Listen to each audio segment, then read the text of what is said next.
No, atención a todos los que estén mirando, porque hoy se conoció una información de una ONG, Naturaleza de Derechos, que dio a conocer un informe hecho por el SENASA sobre el grado de toxicidad que tenían las frutas y verduras. Y la verdad que todos nos alarmamos cuando empezamos a ver los porcentajes o los grados que nos iban contando de la pera, del limón, de la naranja, de todas las cosas que uno come habitualmente y que además no puede dejar de comer.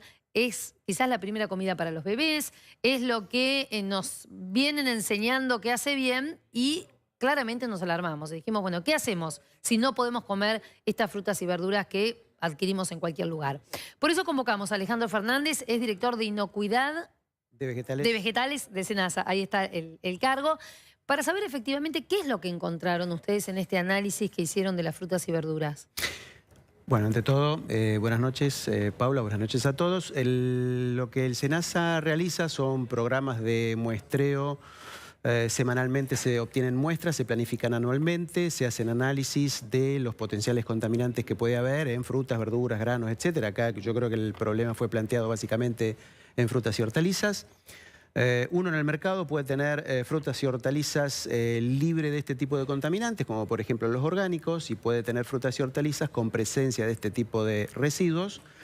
Pero lo que hay que decir es que están controlados, limitados, verificados y que por consiguiente, si alguien decide comprar este tipo de frutas y hortalizas con presencia de estas sustancias, no va a tener problemas en cuanto a intoxicarse comiendo una pera, una manzana, una lechuga. A ver, ¿de qué tipo de sustancias hablamos? Estamos hablando de agroquímicos, productos fitosanitarios. Son insecticidas que se utilizan en la producción agrícola o herbicidas o fungicidas, es decir, para controlar concretamente plagas, para mejorar la productividad, digamos, de la producción agrícola, y el uso de este tipo de sustancias en la producción pueden dejar un pequeño ¿Esto está residuo. permitido? Los productos están permitidos, los residuos están calculados y evaluados y están limitados. Hay normas que fijan límites a este tipo de contaminación o a esta presencia del producto fitosanitario en el alimento.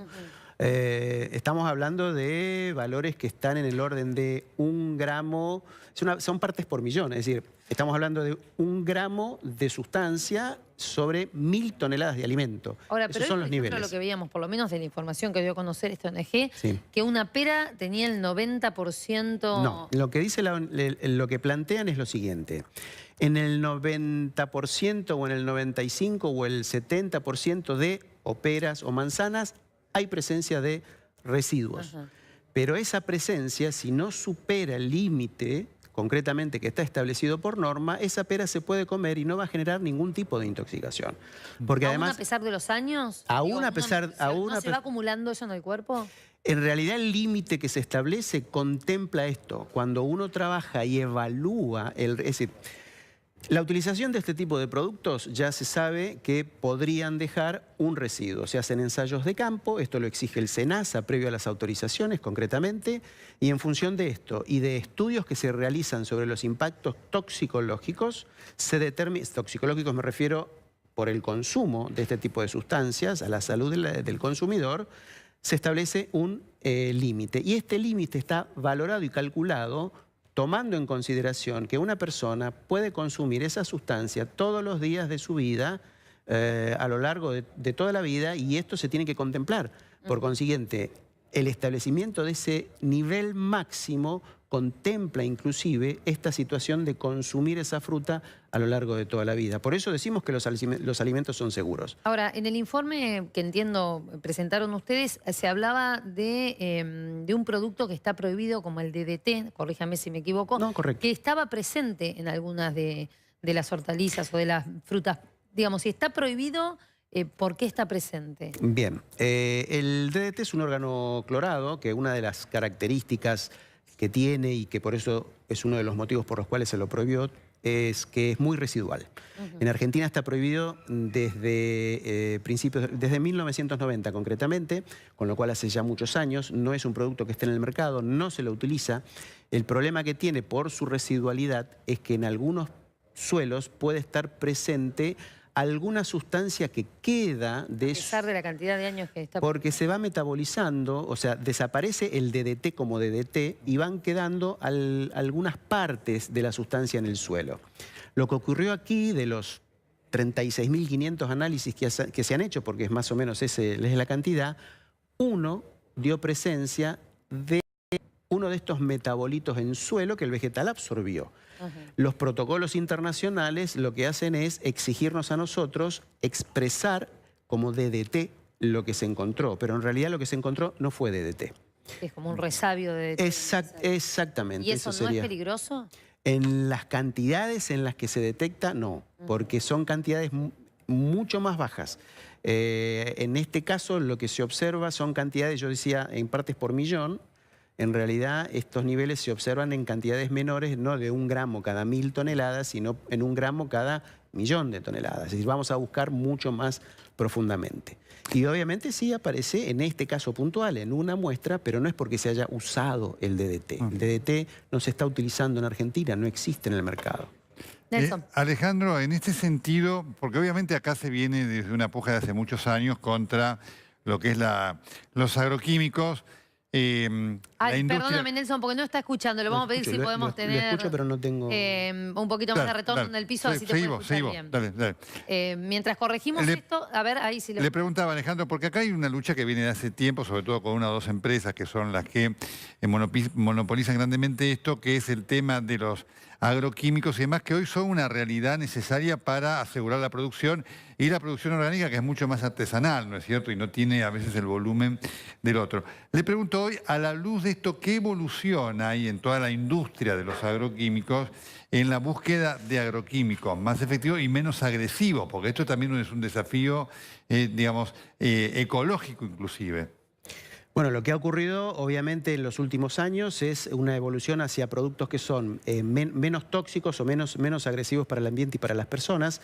Se han ido eliminando productos que eran considerados realmente con impacto negativo sobre la salud o sobre el ambiente. Estas ya son decisiones del órgano de control, como en el caso de SENASA, antiguamente los ministerios o secretarías de Agricultura, donde se fueron prohibiendo, como el caso del DDT, pero la industria tiende a desarrollar productos que son más específicos, no tan genéricos para el control de todo, sino más puntuales en su utilización y menos agresivos para el ambiente y menos tóxicos para las personas. Una de las preguntas que se hace la gente, sobre todo en el consumo de las frutas con cáscara, que se pueden comer con cáscara, la manzana, la pera, la ciruela, si el quitarle la cáscara, digamos, lo deja al fruto libre de esos productos o esos productos ingresan a todo el fruto.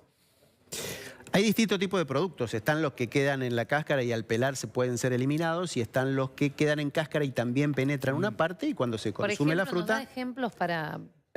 Bueno, se habló mucho de algún insecticida, como el caso del clorpirifos o los conocidos como piretroides, no, pero más que hipermetrina. nada la fruta. A ver, si yo como manzana, sí. ¿con lavarla es suficiente o es mejor la manzana comerla pelada?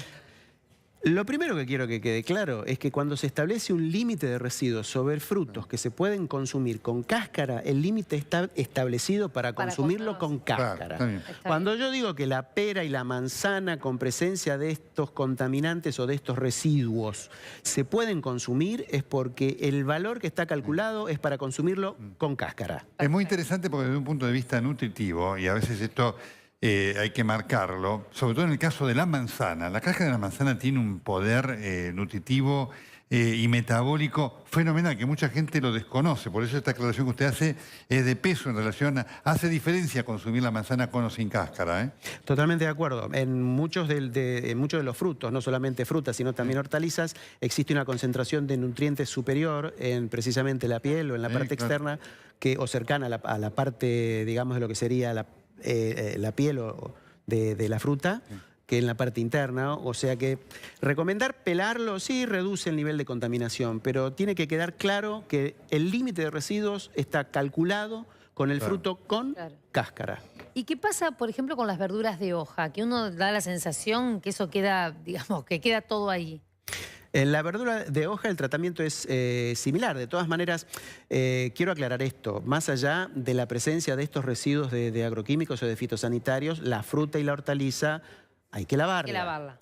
Estamos hablando de alimentos que se consumen en crudo, que pueden ser o pasar por procesos de manipulación o estar expuestos a alguna situación de contaminación ambiental, incluso en las propias verdulerías cuando están expuestos. Gente que muchas veces, por ejemplo en los supermercados, toca la fruta a ver en qué condiciones de madurez está.